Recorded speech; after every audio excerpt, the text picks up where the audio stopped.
If you're tired of these promos, supporters get the podcast early and ad-free. Just go to donate.bogosity.tv for the links to sign up.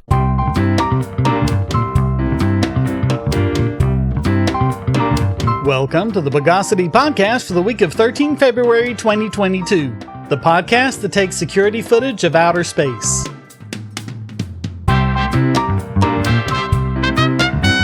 This is your host, Shane Killian. Let's transactuate the news of the bogus. We're slowly moving back towards sanity as a dozen states move to finally end COVID mask mandates. Masks have been shown to be much less effective against the much more transmissible Omicron variant, which is also far less harmful, more at the level of seasonal flu. So they're both less effective and acting against a milder threat. But this is coming with pushback from the CDC, which, as we've repeatedly shown on a number of issues, is an organization of politics, not science. Ridiculously, they're still insisting that masks be mandated in schools, even though schools were never a place of high transmissibility and children have always been at the lowest risk. But that didn't stop CDC Director Rochelle Walensky from bleating, quote, "We're not quite there yet. We owe it to our children to make sure that they can safely stay in school." Right now, that includes masking. We've seen outbreaks that have occurred in communities where students were not masked in schools and had to close. Who out there is playing spot the logical fallacy? California's indoor mask mandate is set to expire on the 15th, as infection and hospitalization rates drop all across California. But the governor is still requiring it of unvaccinated people, despite the fact that the vaccine isn't effective against Omicron either. And Los Angeles County said they'd keep the county's mask mandate in place because of course they did. Washington is finally condescending to lift its outdoor mandate, which never made any sense, but refuses to lift the indoor mandate. And Illinois is trying to lift its indoor mandate by the end of the month, as will the city of Chicago, but the governor has been fighting tooth and nail to keep the school mandate. Other states, such as Connecticut, Delaware, Massachusetts, Nevada, New Jersey, New York, Oregon, and Rhode Island, were more sane about it, leaving the mandates in place only for certain at-risk areas such as nursing homes. And before anyone goes bleating about right-wing Republican this or that, note that most of these are blue states. Even back when masks were effective against the early variants of COVID, mask mandates were shown to be ineffective while having all sorts of unintended consequences, as we covered on this podcast. And of course, what happens with the rest of the states remains to be seen, with many of them and the federal government apparently pursuing a ridiculous zero-infection policy before they allow things to get back to normal. 14 days to slow the spread, now entering its third year.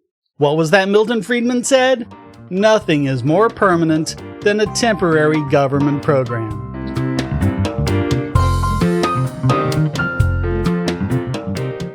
If you're looking for a way to support this channel, but you don't have any spare cash and you can't stand ads, you can do so by generating your own cryptocurrency. Use the links at the bottom of the description to follow the link to Odyssey.com to listen to the podcast and see all of my YouTube videos as well. Just watching videos will produce cryptocurrency for the creator and yourself. And since Odyssey is always monetized and never censored, you'll have no problem seeing all the videos from your favorite creators. You can also use the library credits you create at Odyssey to tip creators and even purchase paid content. Earn library credits through various rewards, including daily view rewards and the number of shares and invites. And you can interact with creators in all sorts of ways, including like and dislike, comment, boost a post by supporting it, repost it, and share to other sites, all while earning crypto for the creator. Easily monetize yourself and your favorite creators using cryptocurrency, without advertising. Use the link below to visit this channel on Odyssey.com and see many of your other favorites there as well.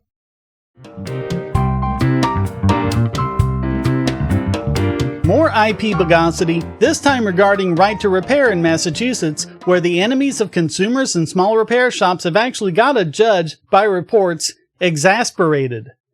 At issue are repair issues with Subaru and Kia, who told the court that it was impossible to comply with the law and then complied with the law, while continuing to fight it. The law requires manufacturers that sell cars with telematics systems to install a standardized open data platform beginning in 2022. That would allow customers to access their own data through a mobile app and give their consent to any repair facilities that need it. The Alliance for Automotive Innovation, Killian's Law in Action, sued the state, saying it was impossible to comply with the law. Now, the federal judge hearing the case, Douglas Woodlock, has said he's nearing a verdict, but then he found out that Subaru and Kia's 2022 models were made in compliance with the law by disabling the telematics system, and he wants to know why that wasn't disclosed to him. Woodlock said, quote, "We will ask whether we are dealing with concerted ignorance, willful blindness, or simply don't ask, don't tell." The judge said he was, quote, "trying to figure out why I should be as irritated as I am. Is it an ethical violation? I think probably not. Do I encounter it from time to time? Yes, I do. Do I like it? No, I don't." Alliance attorney John Natalenko told the judge that they just didn't know that Subaru and Kia were doing this. That is not a good response to give to the judge when you're the plaintiff. The automakers hadn't endeared themselves to the judge previously when they claimed that allowing people to let independent repair shops have access to this data was a cybersecurity risk. As anyone with even a cursory knowledge of the subject will instantly recognize, this is the security through obscurity fallacy. A better question might even be, why do the car companies need to collect all this data from drivers to begin with? And now that we all know these systems can be shut off, will they give all car owners the option to turn them off of their own vehicles? Your car, your data. This is just car manufacturers claiming ownership over something they have no business even having. If there is any benefit to having all this data in your car, then it should be available to those the car owner says, and only those. Here's hoping the judge rules the right way. It really sounds like he might.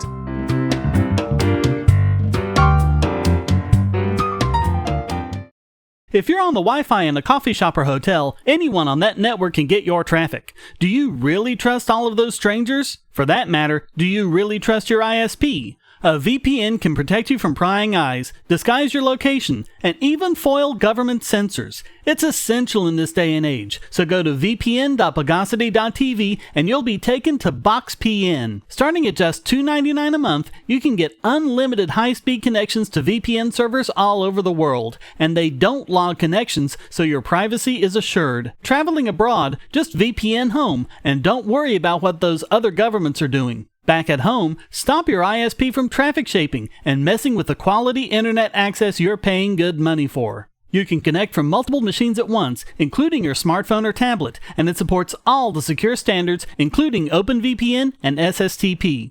Bypass censors and surveillance with your own secure VPN connection. Go to vpn.bogosity.tv.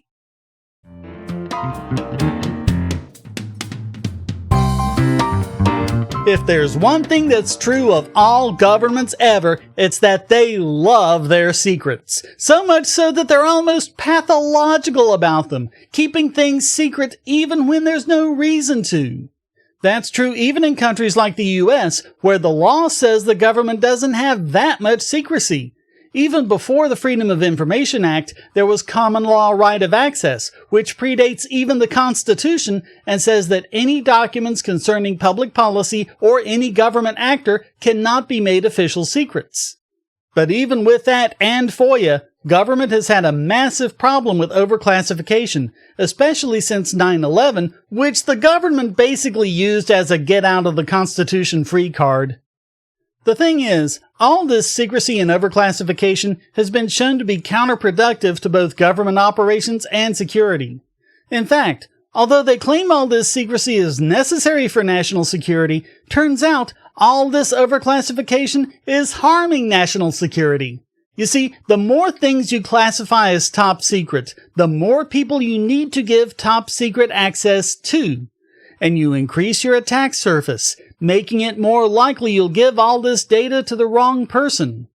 Consider that both Chelsea Manning and Edward Snowden were both low-level employees, but because of certain tasks they'd been assigned, they got access to all sorts of classified materials. And the probability, therefore, is that all of this data was known to foreign governments long before Manning and Snowden revealed anything to the public. And yet, they can still pound judges and the press into submission just by screeching national security.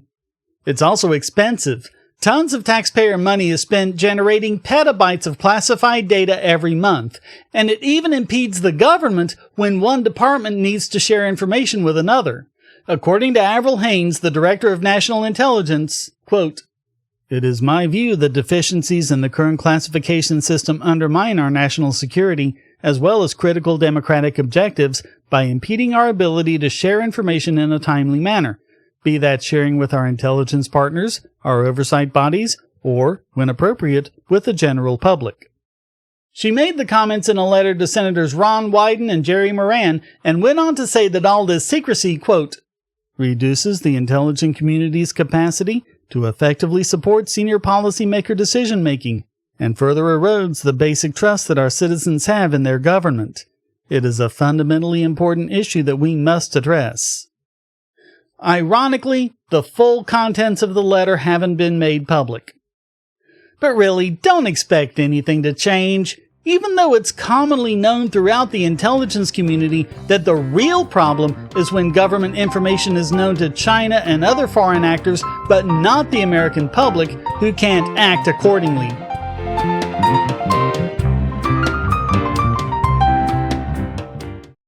Do you have children, or nieces or nephews? Are you homeschooling, or just want to counter some of the socialist indoctrination most children get in school? If so, go to Bogosity.tv/TuttleTwins, and you'll be taken to a website where you can get some great books for elementary-aged children.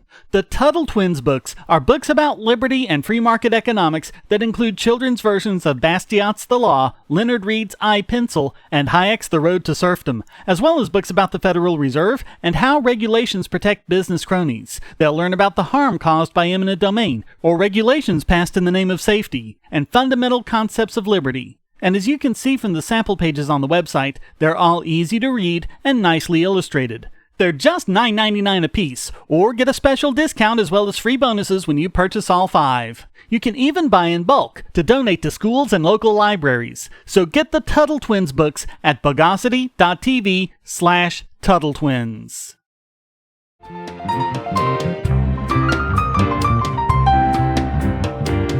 And now it's time to convocate this week's biggest Bogon emitter. And this week it goes to Senator Richard Blumenthal for making it even clearer that the goal of the bipartisan Earn It Act is to target encryption. And that's for those of you who thought it was dead. Really, you should know better.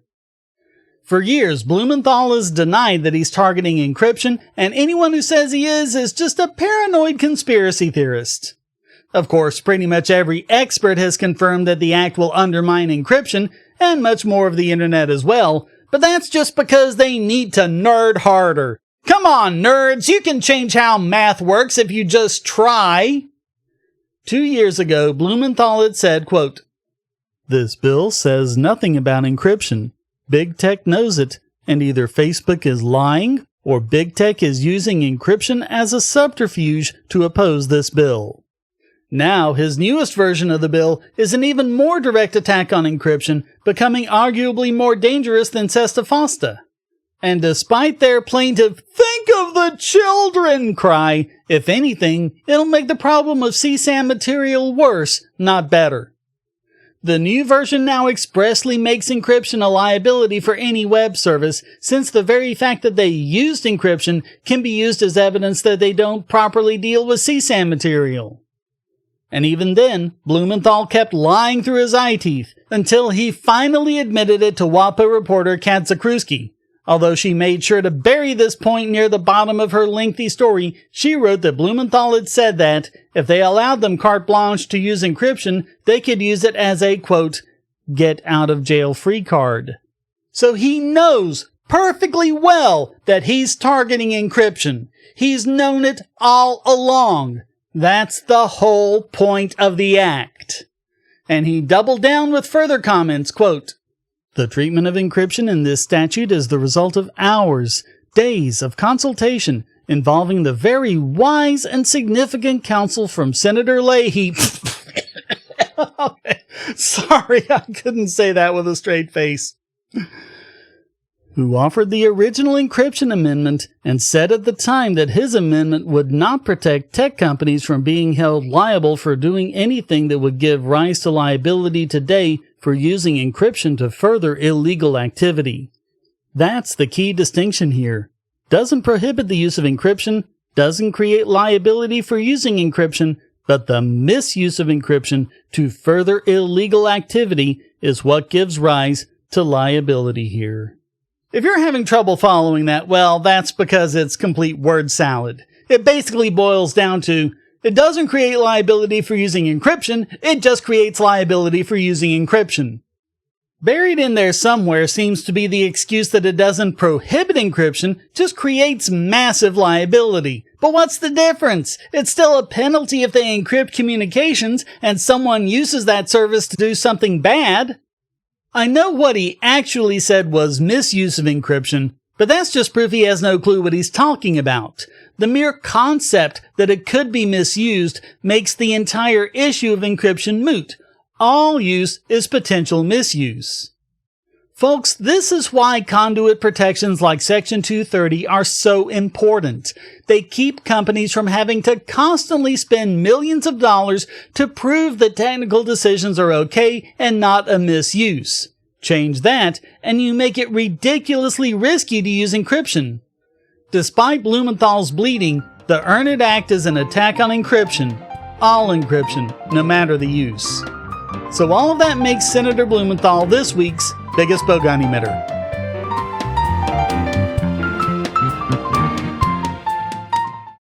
I want to tell you about the eyeglasses I've been wearing for years. As people can see on my videos, I have a very strong prescription, which makes glasses more expensive, especially when I need computer glasses, reading glasses, prescription sunglasses, and most expensively, progressive lenses for general everyday wear.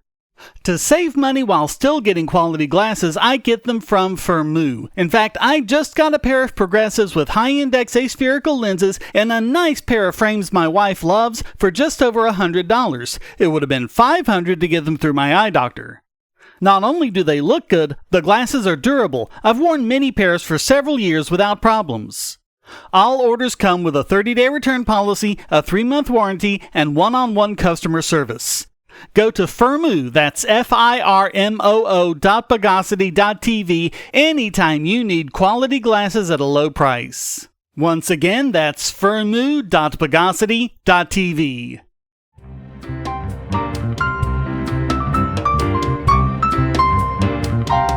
And now let's levigate this week's Idiot Extraordinaire. And it's another one for the European Union for yet another issue with their stupid GDPR law. A Munich court recently heard a complaint brought against a website for, get this, using Google fonts. There are a lot of fonts available for free by various services, including Google Fonts. The way it works is when you design the website, you use a style sheet to specify the font. If the font specified isn't on the user's system, then the browser will substitute the closest font it can find, unless the website provides the font file itself. One way it can do that is by hosting the font file, but services like Google Fonts also let you link back to the font on their website. A lot of times, people might be required to do it that way if they're using, say, a blog service that doesn't let them upload files, but does let them edit style sheets. Or you may just not want the hassle of going through the rigmarole of downloading it and putting it on the site manually. If you let Google serve the font, then the browser will connect to Google's servers to get the font, and that's the part that the courts don't like, because that means Google can get your IP address, which they insist is a violation of GDPR. Why? Because the court said, as translated by Google Translate, quote, Google Fonts can also be used by the defendant without a connection to a Google server being established when the website is accessed and the IP address of the website user being transmitted to Google. In other words, Since there's the option of hosting the font file locally, using the cloud storage is a violation of GDPR, since GDPR considers the IP address to be personal identifiable information. Because they don't have the first clue how the web works. Forgiving the fact that the IP address, as we've covered, doesn't specifically identify you, all Google really knows is that someone using that IP address wants the font. But merely downloading a font won't set a tracking cookie, and the browser won't pass on any information about what site the user is on or what page is requesting it. In fact, they won't even be connecting to Google.com itself. They'll be connecting to fonts.googleapis.com or fonts.gstatic.com, and those requests don't contain any authentication data from Gmail or any other Google service. But there can also be issues with font files, and JavaScript and widgets and all sorts of things. Think about it this way. Of all the fonts and JavaScript and everything else used on a site you connect to, would you rather have them serve it from the creator's server, where it can be kept up to date and have bugs and security holes fixed? Or get it directly from the site, where the webmaster just put the files up and forgot about them, serving outdated and potentially vulnerable versions? It's far more secure to be able to get that from content providers that have the resources to keep it up to date. But that's exactly what GDPR is undermining. Also, under what parameters does it count that something can also be used by the defendant? It can't embed a YouTube video since it's possible to download it, up it to your website, and serve it yourself? Even if you're going to say the bandwidth makes the difference, what about tweets? Twitter requires that if you want to show a tweet in your web page, you need to embed it directly instead of using a clickable screenshot. Is that a problem? What if the content is something that Twitter later needs to take down because the content is illegal or otherwise problematic? This stupid decision comes as France and Austria have determined the same thing about Google Analytics, a service that cannot be localized. Google Analytics is a valuable, some would say necessary tool for webmasters to examine traffic coming into and out of their website and keeping their website and its visitors safe and accessible. In the case of Austria, they actually went so far as to say that if the U.S. doesn't pass legislation in line with GDPR, then U.S. providers are no longer allowed to host foreign data inside the U.S. Max Schrems of the activist platform noyb.eu said, quote, "In the long run, we either need proper protections in the U.S. or we will end up with separate products for the U.S. and the EU. I would personally prefer better protections in the U.S., but this is up to the U.S. legislator, not to anyone in Europe." In France, the ruling came from the National Commission on Informatics and Liberty, or CNIL, who said that websites, even those based in the U.S., should be forced to adhere to GDPR either by discontinuing Google Analytics or by using an alternative service inside the EU. Of course, it ultimately won't be Google and Facebook who are harmed by all of this. They can easily set up operations in the EU and make them compliant. It'll be the little guy who is basically cut off from the entire EU due to the stupid GDPR law made by pig-ignorant narcissists who have to pretend to be a friend of the people by controlling every aspect of their lives. So all of that makes the EU this week's Idiot Extraordinaire.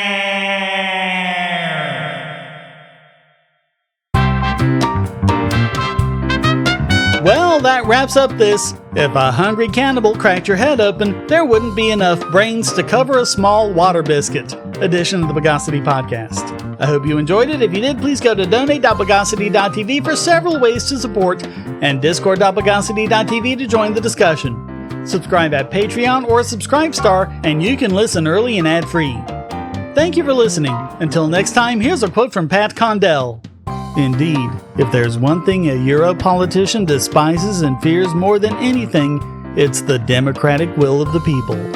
The Bogosity podcast is licensed under Creative Commons Attribution Non-Commercial No Derivatives 4.0 International License.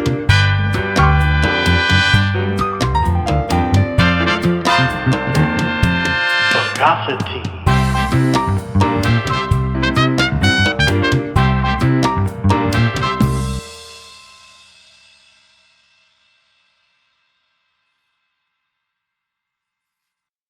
We live in a world where light bulbs connect to the internet, and recent attacks on them prove that your online security is under threat like never before. Not only your websites, but the internet-enabled devices you buy. And the biggest problem is weak passwords. That's why you need LastPass. LastPass allows you to randomly generate strong, unique passwords on the web and on your internet-enabled devices, all protected by one master password. LastPass sets up in minutes and gives you secure automatic logins throughout the web, synchronizing across all your browsers, all your computers, and even your mobile devices, at home, at work, or on the road. It even securely stores sensitive form data, including credit card numbers, backup sensitive documents, software licenses, Wi-Fi logins, and more. And with LastPass Premium, you can get these benefits on other applications, manage passwords for your entire family, and also get priority customer support. Sign up at password.bogosity.tv for a free month of LastPass Premium. Log in securely everywhere using the last password you'll ever have to remember. Go to password.bogosity.tv and get LastPass now.